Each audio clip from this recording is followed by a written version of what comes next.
Deeds, character, and destiny. There is, and always has been, a widespread belief in fate, or destiny, that is, in an eternal and inscrutable power, which apportions definite ends to both individuals and nations.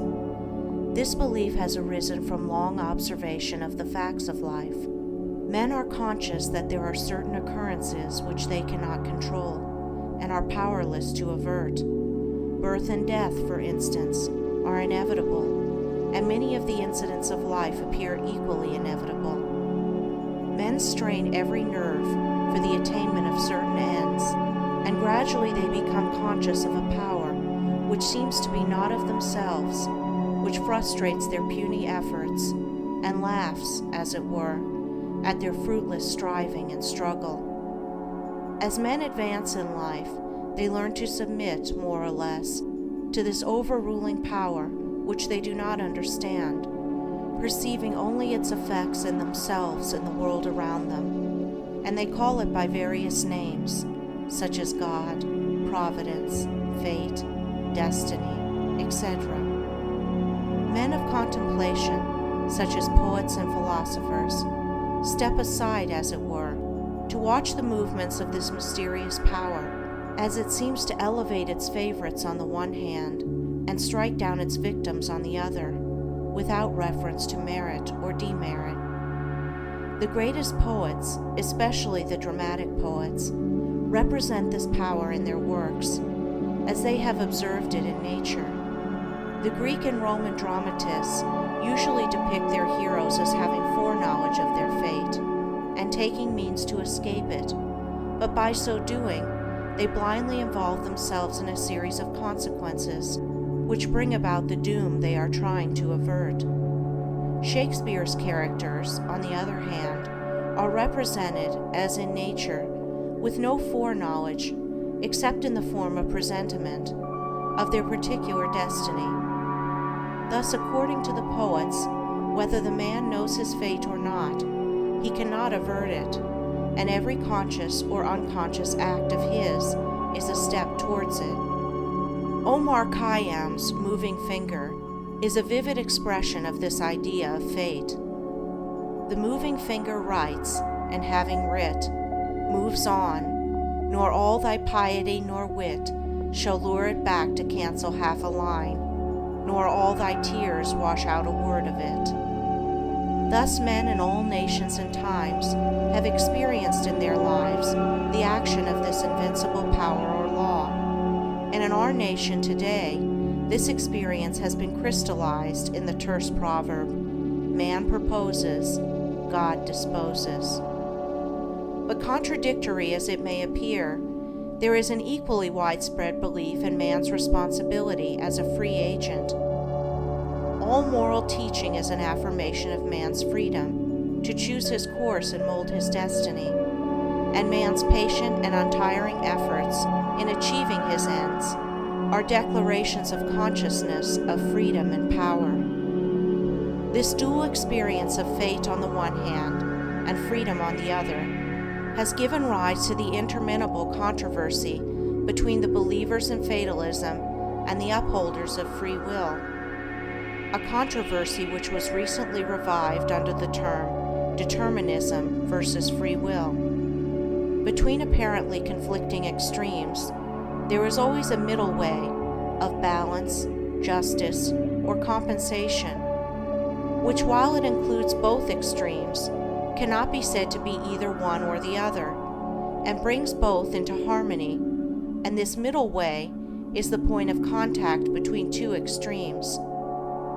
Truth cannot be a partisan, but by its nature is the reconciler of extremes, and so in the matter which we are considering, there is a golden mean which brings fate and free will into close relationship, wherein, indeed, it is seen that these two indisputable facts in human life, for such they are but two aspects of one central law, one unifying and all-embracing principle, namely, the law of causation in its moral aspect. Moral causation necessitates both fate and free will, both individual responsibility and individual predestination. For the law of causes must also be the law of effects, and cause and effect must always be equal. The train of causation, both in matter and mind, must be eternally balanced, therefore eternally just,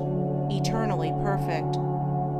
Thus every effect may be said to be a thing preordained, but the predetermining power is a cause, and not the fiat of an arbitrary will. Man finds himself involved in the train of causation. His life is made up of causes and effects.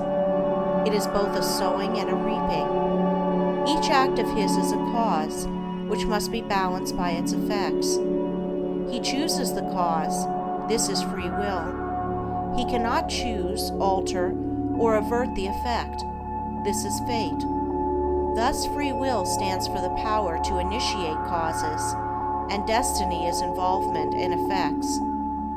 It is therefore true that man is predestined to certain ends, but he himself has, though he knows it not, issued the mandate, that good or evil thing from which there is no escape, he has, by his own deeds, brought about.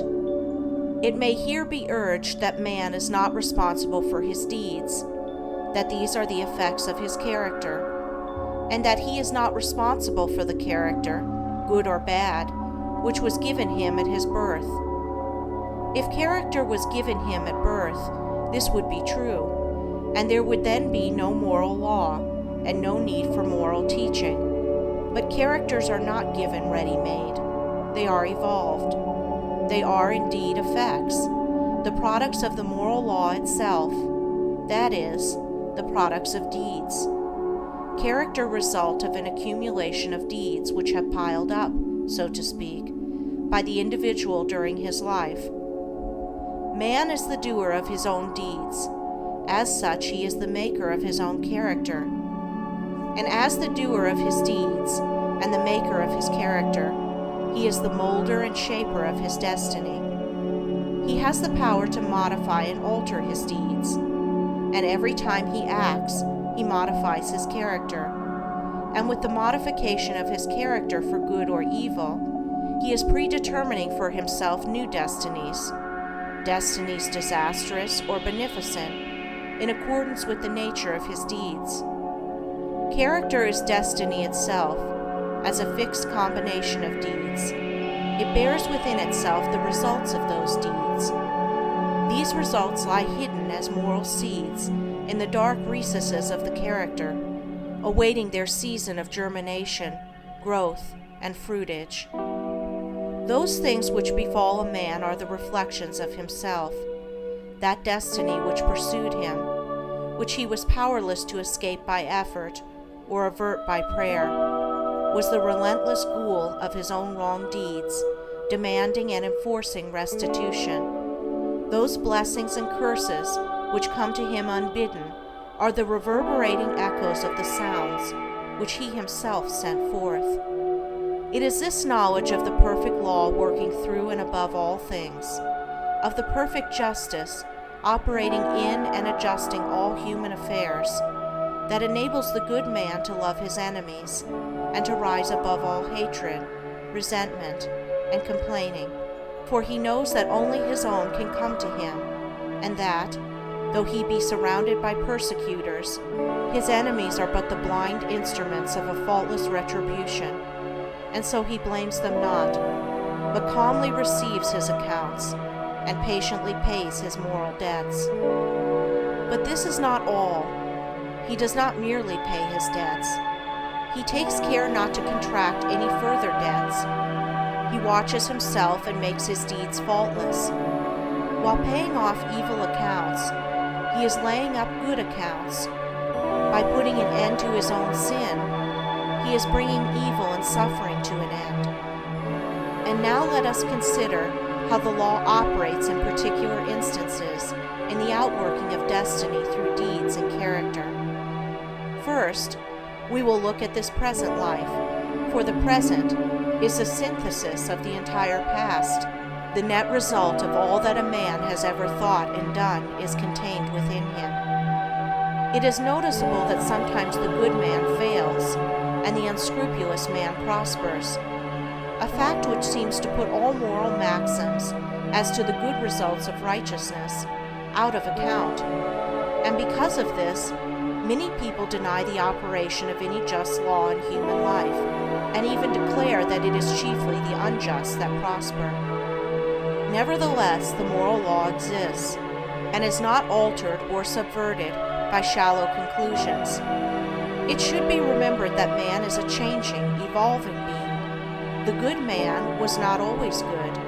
The bad man was not always bad. Even in this life, there was a time, in a large number of instances, when the man who is now just was unjust, when he who is now kind was cruel, when he who is now pure was impure.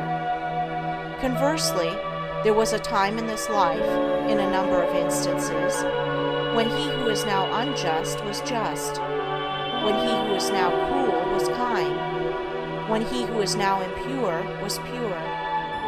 Thus the good man who is overtaken with calamity today is reaping the result of his former evil sowing. Later he will reap the happy result of his present good sowing, while the bad man is now reaping the result of his former good sowing. Later he will reap the result of his present sowing of bad. Characteristics are fixed habits of mind, the results of deeds. An act repeated a large number of times becomes unconscious or automatic.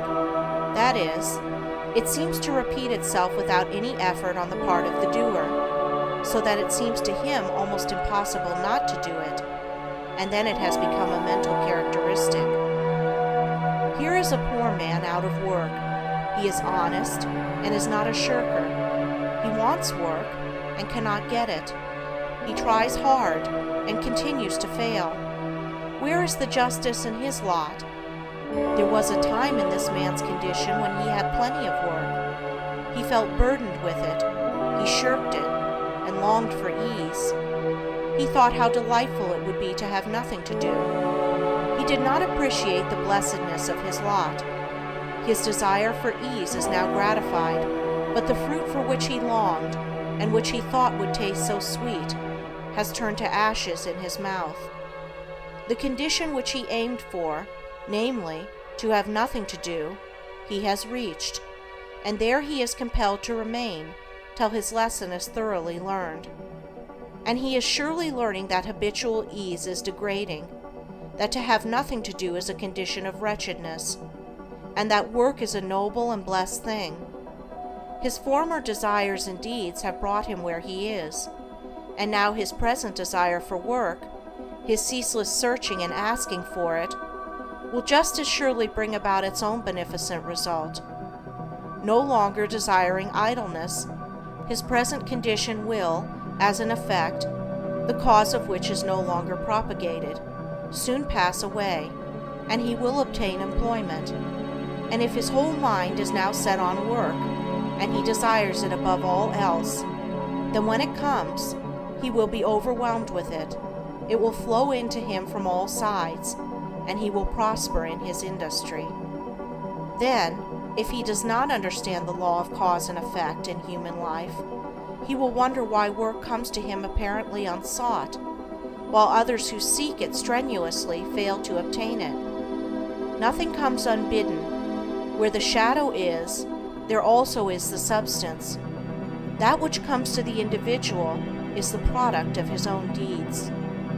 As cheerful industry leads to greater industry and increasing prosperity, and labor shirked or undertaken discontentedly leads to a lesser degree of labor and decreasing prosperity, so with all the varied conditions of life as we see them.